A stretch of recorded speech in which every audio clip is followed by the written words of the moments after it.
नमस्कार, India voice देख रहे हैं आप और मैं हूं आपके साथ तुषार कुमार। तो वक्त हो चला है रिपोर्टर लाइव का, जहां दिन भर की तमाम बड़ी खबरों की जानकारी जो है वो हमारे संवाददाता ग्राउंड जीरो से आप लोगों तक पहुंचाते हैं। लेकिन सबसे पहले हम बात करेंगे लखनऊ में बीएसपी ने आकाश को लेकर एक बड़ा फैसला लिया। खबर पर विस्तार से जानकारी दे रहे हैं हमारे संवाददाता आसिफ बेग।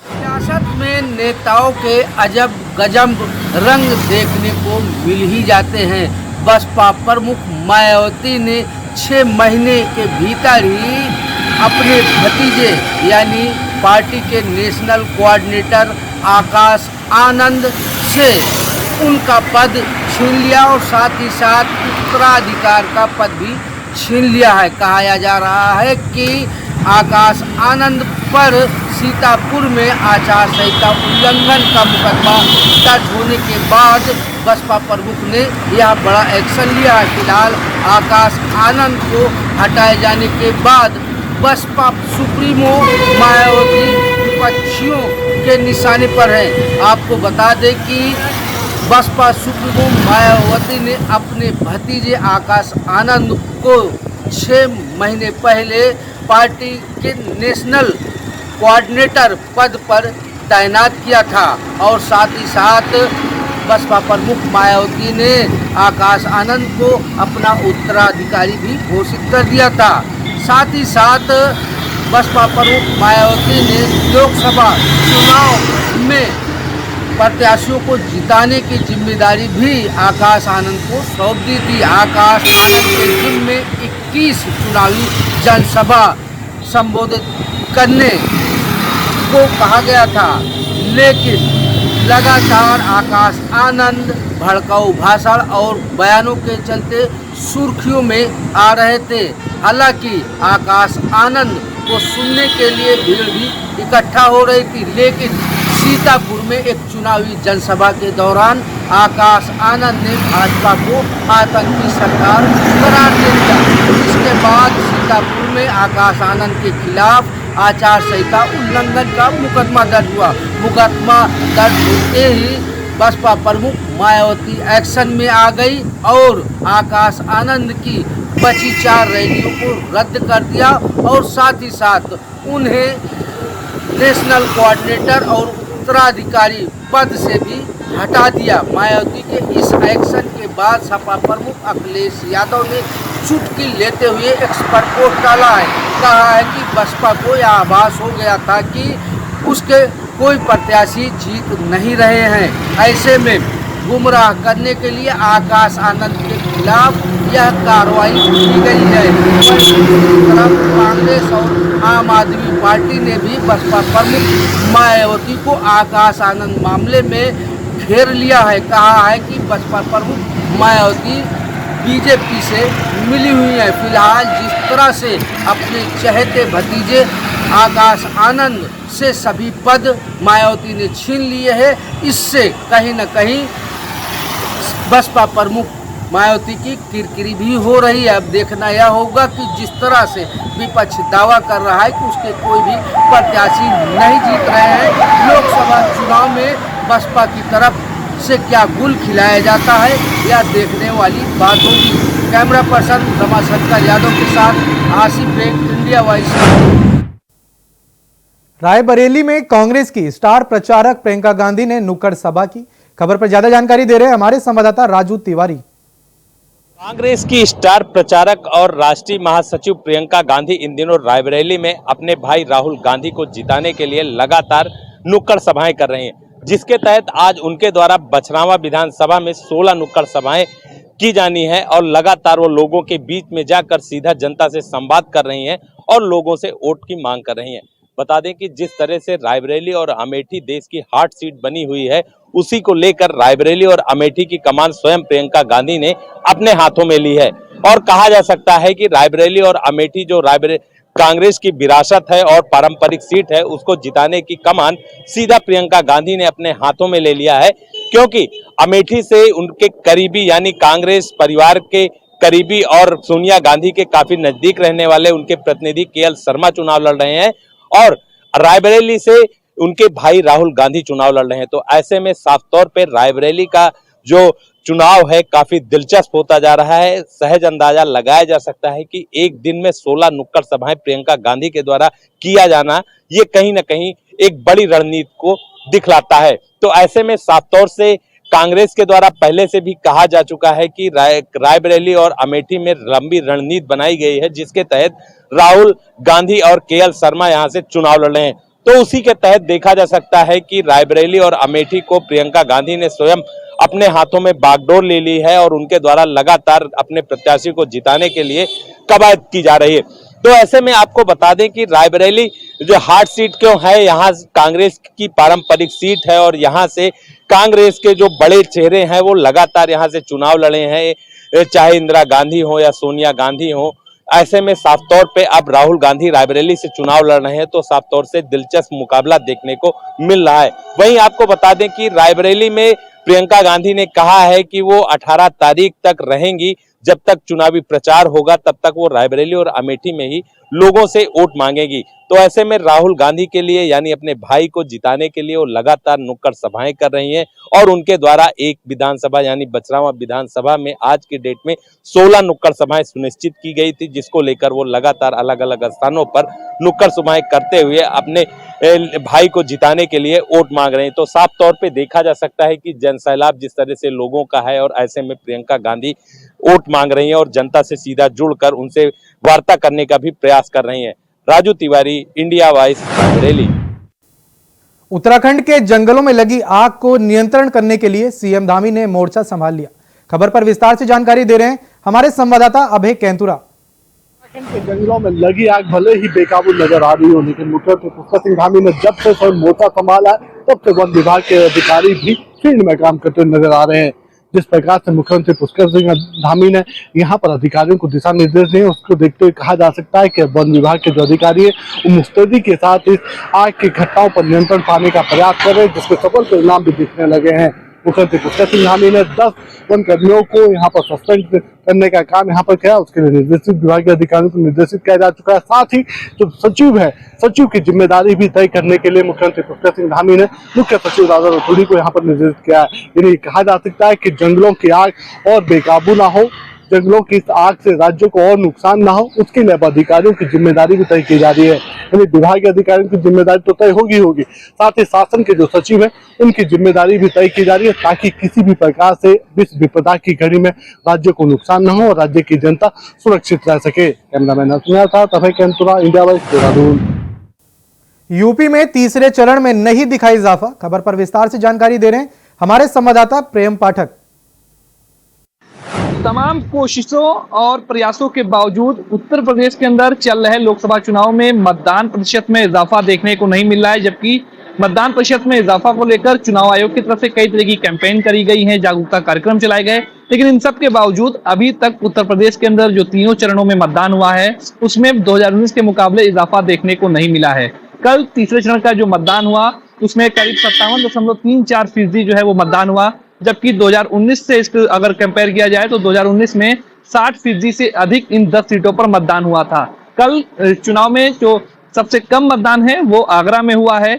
इसको लेकर कई तरीके के कयास भी लगाए जा रहे हैं। हालांकि राजनीतिक दलों के अपने अपने इस मतदान कम होने के बाद दावे हैं। एक तरफ जहां बीजेपी है जिसका कहना है कि केवल उसके मतदाता निकल कर आए हैं, क्योंकि उनको पता है केवल बीजेपी आने वाली है, इसलिए बीजेपी के ही मतदाता जो है वो मतदान करने के लिए निकल रहे हैं, विपक्ष के मतदाता नहीं निकले हैं। दूसरी तरफ विपक्ष का कहना है क्योंकि बीजेपी की जीत नहीं होने वाली है इसलिए बीजेपी के मतदाता ना निकलकर, चूंकि और जो लोग हैं वो बीजेपी सरकार से खुश नहीं इसलिए वो ना निकलकर केवल विपक्ष के मतदाता निकले हैं। हालांकि किसकी बातों में सत्यता है ये 4 जून को जब नतीजे आएंगे तब तस्वीर साफ हो पाएगी, लेकिन अभी कह सकते हैं कि तमाम कोशिशें जो हैं वो नाकाफी साबित हुई हैं उत्तर प्रदेश के अंदर मतदान प्रतिशत को बढ़ाने को लेकर। कैमरामैन राहुल के साथ प्रेम पाठक, इंडिया वॉइस, लखनऊ। लखनऊ में सपा सुप्रीमो अखिलेश यादव ने दागियों पर लगाया दाव। खबर पर विस्तार से जानकारी दे रहे हैं हमारे संवाददाता आसिफ बैग। माफियाओं के कंधे पर सवार होकर सत्ता पाने वाले मुलायम सिंह यादव की राह पर अब सपा प्रमुख अखिलेश यादव भी चल पड़े हैं। सपा प्रमुख अखिलेश यादव ने लोकसभा चुनाव में कई दागी प्रत्याशियों को चुनाव मैदान में उतार दिया है। फिलहाल जनता अब सब देख रही है और कहा यह भी रहा है कि दागी प्रत्याशियों की वजह से सपा प्रमुख अखिलेश यादव को नुकसान भी झेलना पड़ सकता है। बता दें कि कभी सपा प्रमुख अखिलेश यादव का माफिया मुख्तार अंसारी, अतीक अहमद, दस्यु सरगना, फूलन देवी जैसे दुर्दांत माफियाओं और अपराधियों से संपर्क रहा है, जिसके चलते मुलायम सिंह यादव ने सत्ता हथियाई थी, लेकिन जनता ने इसे देख मुलायम सरकार को सत्ता से उखाड़ फेंक दिया था। लेकिन कुछ इसी तरह की राह पर सपा प्रमुख अखिलेश यादव भी चल पड़े हैं। सपा प्रमुख अखिलेश यादव ने लोकसभा 2024 के चुनाव में कई दागी प्रत्याशियों को चुनाव मैदान में उतारा है। रामपुर प्रत्याशी की बात करें तो मोहिबुल्ला नदवी पर जमीन कब्जाने का मुकदमा दर्ज है। ठीक इसी तरह कई ऐसे प्रत्याशी हैं जिन पर गंभीर आपराधिक मुकदमे दर्ज हैं। वहीं राजधानी लखनऊ की बात करें तो रविदास मेहरोत्रा 251 बार जेल जा चुके हैं। ठीक इसी तरह सुल्तानपुर के सपा प्रत्याशी राम बुआल निषाद पर जानलेवा हमला समेत कई गंभीर धाराओं में 20 से अधिक आपराधिक मुकदमे दर्ज हैं, जिसको लेकर अब जनता भी चकाचौंध हो गई है और चर्चाओं का बाजार भी गर्म हो गया है। आम जन का कहना है कि जिस तरह से मुलायम सिंह यादव ने माफिया प्रेम रखा, ठीक उसी तरह अखिलेश यादव भी दागी प्रत्याशियों को चहेता मान रहे हैं और उन्हें प्रत्याशी बना दिए। ऐसे में अब यह देखना होगा कि जिस तरह से अंदर खाने में दागी प्रत्याशियों के प्रेम की वजह से समाजवादी पार्टी के प्रति लोगों में गुस्सा है, आक्रोश है। ऐसे में लोकसभा के इस चुनावी रण में सपा प्रत्याशियों की मुश्किलें कितना बढ़ती है और अखिलेश यादव के इस फैसले से पार्टी को कितना नुकसान होता है, यह आने वाला समय ही बताएगा। कैमरा पर्सन रमाशंकर यादव के साथ आसिफ बेग, इंडिया वॉइस, लखनऊ। हरिद्वार में चारधाम यात्रा के रजिस्ट्रेशन खुलते ही अफरा तफरी मच गई। खबर पर ज्यादा जानकारी दे रहे हैं हमारे संवाददाता विकास चौहान।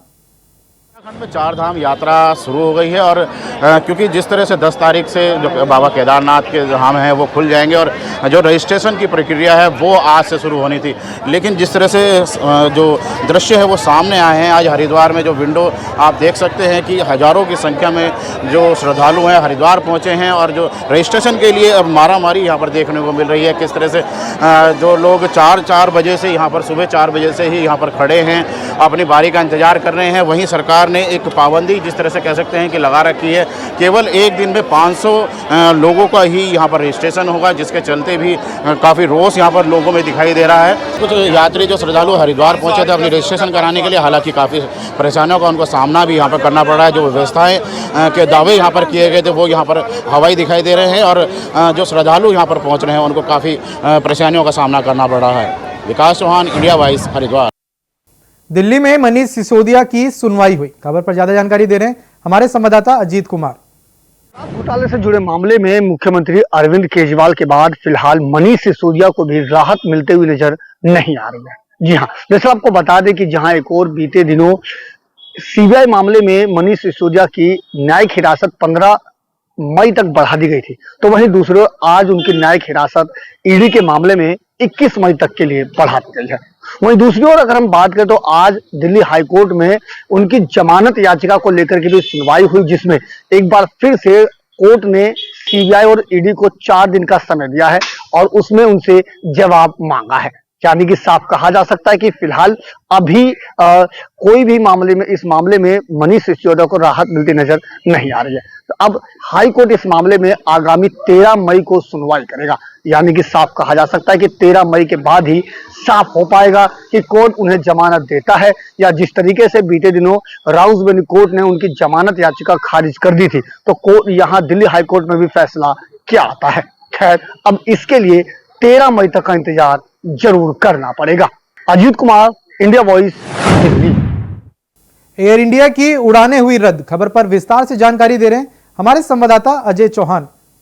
इंडिया एयरलाइंस को कल लेकर के जिस तरह से हड़ताल किए गए थे, बता दें कि क्रू के एम्बर ने सभी ने हड़ताल किया था, लेकिन साथ साथ बता दें कि जिस तरह से 70 जो फ्लाइट थी वो रद्द की गई थी इंटरनेशनल और डोमेस्टिक, उसके कारण वहाँ पर जो यात्री थे वो काफ़ी परेशान थे, वहाँ पर हड़कंप मच गया था। इसको लेकर के वहाँ पर प्रशासन में अलर्ट था, लेकिन मानने की बात कर रहा है कि जिस तरह से ये जो बात सामने आई है अभी तक ये साफ नहीं हो पाया कि आखिरकार 70 फ्लाइट के क्रू मेंबर जो हड़ताल पर गए थे क्यों गए थे, इसकी भी जांच चली है। लेकिन उसके कारण कई यात्री यहाँ पर वहाँ पर परेशान हुए थे, जिनको बाहर डोमेस्टिक जाना था वो फ्लाइट नहीं जा पाई, जो इंटरनेशनल जानी थी वो नहीं जा पाई। ऐसे में कहीं न कहीं काफ़ी समस्या को सामना करना पड़ा था।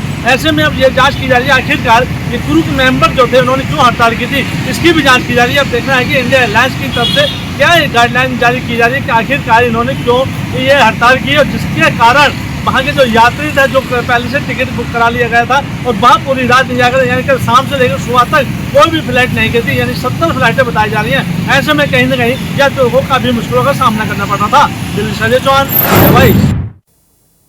दिल्ली में आप विधायक अमानतुल्लाह खान की मुश्किलें थमने का नाम नहीं ले रही हैं, खबर पर विस्तार से जानकारी दे रहे हैं हमारे संवाददाता अजीत कुमार। आप विधायक अमानतुल्लाह खान के बेटे के द्वारा नोएडा में एक कथित पेट्रोल पंप में कर्मचारी के साथ हुई मारपीट का मामला लगातार तूल पकड़ता जा रहा है। जी हां, आपको बता दें कि इस मामले में पुलिस ने शिकायत दर्ज कर ली है और विधिक कार्रवाई शुरू कर दी है। दरअसल आपको बता दें कि बीते मंगलवार यानी कल सुबह तकरीबन 9:30 बजे आप विधायक अमानतुल्लाह खान के बेटे किसी काम से निकले थे और इसी दौरान वो नोएडा के एक पेट्रोल पंप पे पहुंचे, जहां उन्होंने पेट्रोल भरवाने की बात कही और इसी बात को लेकर के पेट्रोल पंप के कर्मचारी से गाली गलौज शुरू हुई, जो मारपीट तक जा पहुंची।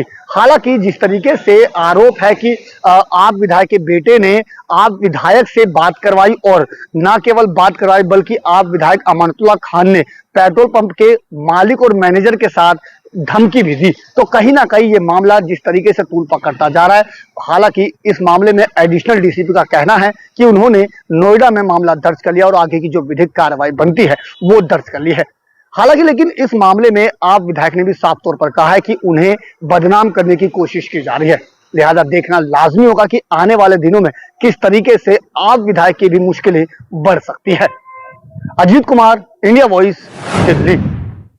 कोटद्वार में फैक्ट्री वालों की स्थिति दिन प्रतिदिन खराब होती जा रही है, खबर पर विस्तार से जानकारी दे रही हैं हमारी संवाददाता अंजना गोयल। जब से बड़ी है फैक्ट्री वालों के लिए परेशानी का सबब बन गया है। एक फैक्ट्री, खाली फैक्ट्री ही नहीं होती, वो कम से कम 200 से 300 मजदूरों के घर के चूल्हे जलाती है। जिस तरह से आप देख सकते हैं मेरे पीछे ये एक फैक्ट्री है जो कि बंद हो चुकी है। अन्य जो और फैक्ट्रियां भी है बलभद्रपुर या जशोधरपुर में जितनी फैक्ट्रियां वो भी बंद होने की कगार पर है, क्योंकि बिजली की दरें लगातार बढ़ती चली जा रही हैं। अभी लोकसभा चुनाव के बाद जिस तरह से इन्होंने बिजली की दरें बढ़ाई हैं, उससे आम जनता की जेब पर तो वो भारी पड़ ही रही है, साथ ही फैक्ट्री वालों के लिए फैक्ट्रियां चलाना बहुत मुश्किल हो गया है। उनका कहना है कि जिस तरह से लगातार सरकारें बिजली की दरें बढ़ा रही है उससे हम लोगों को काफ़ी परेशानी हो रही है।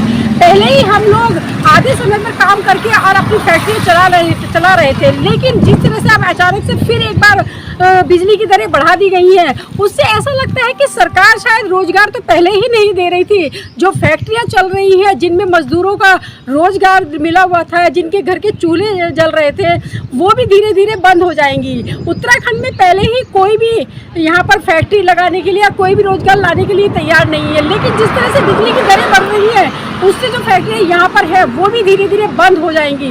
कोटद्वार से इंडिया वॉइस के लिए अन्ना गोयल की रिपोर्ट। अलीगढ़ में 3 की मौत से हड़कंप मच गया, खबर पर विस्तार से जानकारी दे रहे हैं हमारे संवाददाता मोहम्मद शाहनवाज। गांव में 3 हत्या के बाद गांव में खौफ का माहौल है। दरअसल पूरी घटना अलीगढ़ के थाना टप्पल इलाके के गांव नूरपुर से सामने आई है, जहां गांव में एक ही दिन में 3 हत्याओं का मामला सामने आया है। ग्रामीणों के द्वारा साफ तौर पर बताया गया कि मानसिक रूप से ग्रस्त एक व्यक्ति के द्वारा एक ही दिन में खेत में काम कर रहे 2 लोगों को मौत के घाट उतार दिया, जिसके बाद गुस्साए ग्रामीणों के द्वारा जो मानसिक रूप से यानी पागल व्यक्ति को लाठी डंडों से पीट कर मौत के घाट उतार दिया है। इधर पूरे मामले में जानकारी देते हुए एसएसपी संजीव सुमन के द्वारा बताया गया थाना टप्पल इलाके के गांव नूरपुर में मानसिक रूप से ग्रस्त एक व्यक्ति के द्वारा खेत में काम कर रहे एक व्यक्ति को डंडों से पीट कर मौत के घाट उतार दिया। यहां तक कि पागल व्यक्ति के द्वारा अपने कपड़े यानी नग्न अवस्था में होकर मारे गए व्यक्ति को जिंदा जलाने का प्रयास किया गया। इसी दौरान डंडों से पीट कर उसकी हत्या कर दी गई, जिसको देख वहाँ आसपास के ग्रामीण आ गए।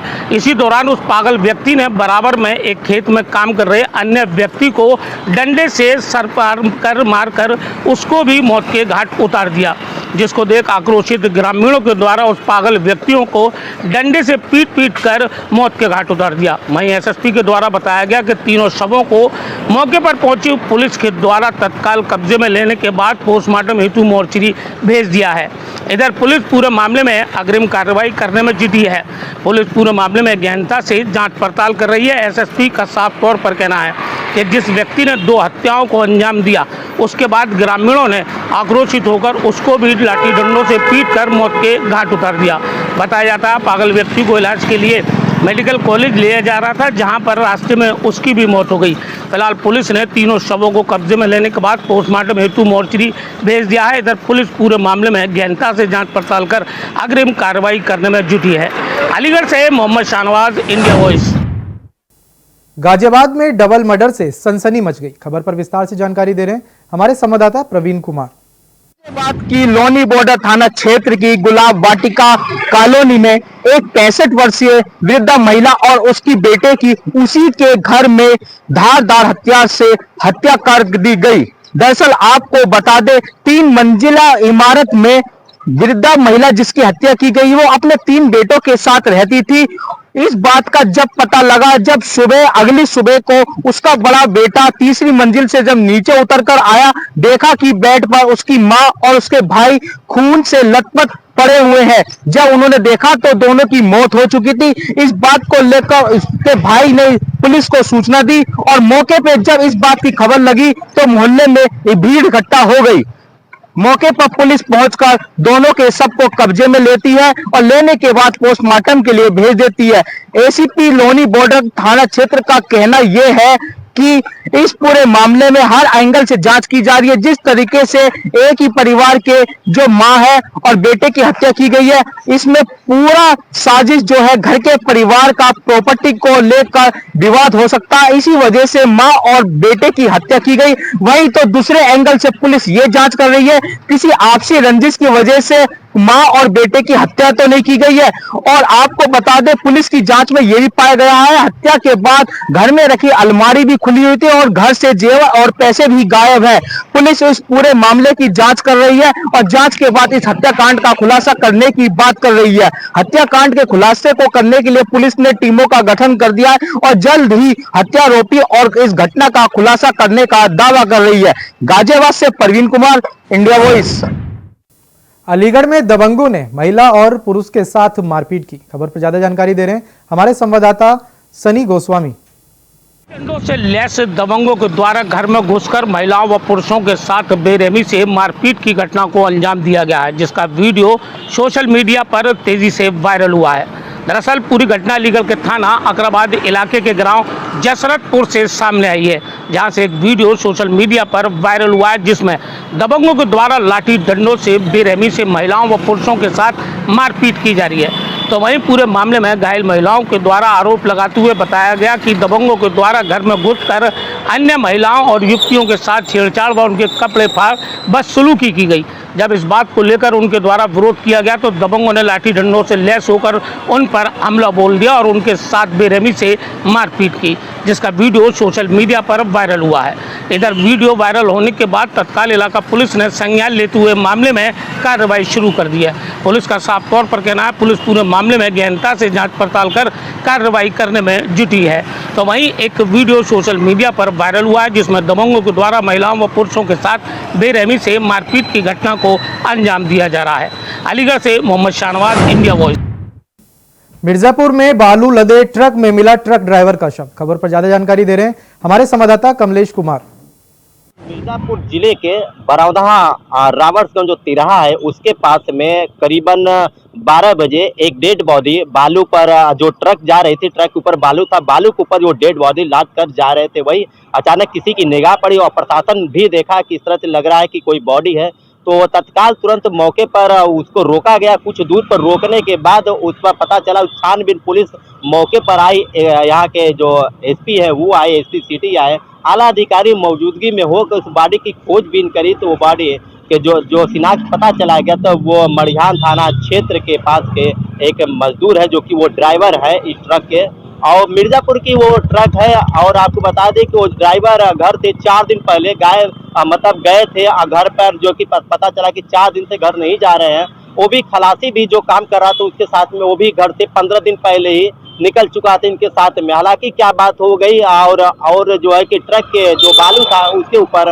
वो मिली लाश थी, वो तो एक्सपायर कर गए थे। हालांकि जो कि जो खलासी उसके साथ था, खलासी भाग गया है। पुलिस पूरी खोजबीन में लगी हो कि जो पूरी शंका खलासी के ऊपर है। इस तरह का जो भी घिनौना हरकत इनको जान से मारा गया है, वो हो सकता है कि जो खलासी हो, और खलासी को ही पुलिस अब छानबीन में करने में जुटी है। खलासी आने के बाद और पोस्टमार्टम होने के बाद उस लाश की पता चल जाएगी किस तरह से उसका मृत्यु का कारण हुआ है, किस तरह से हुआ है। अगर खलासी इसमें संदिग्ध में पाए जाते तो खलासी को जेल भेजा जाएगा। हालांकि उसके परिजनों का रो कर बुरा हाल हो चुका है। मौके पर परिजन भी आए, परिजन बॉडी एक साथ जो कि पुलिस ले गई मोर्चरी घर ले जाने के बाद चीर घर में जिस तरह पोस्टमार्टम होगा, पोस्टमार्टम का पता चल जाएगा कि किस तरह से ये हत्या उनकी की गई है। हमारे सहयोगी शिवम के साथ कमलेश कुमार। फिलहाल के लिए रिपोर्टर्स लाइव में इतना ही। देश और दुनिया की तमाम बड़ी खबरों को जानने के लिए बने रहिए इंडिया वॉइस के साथ। नमस्कार।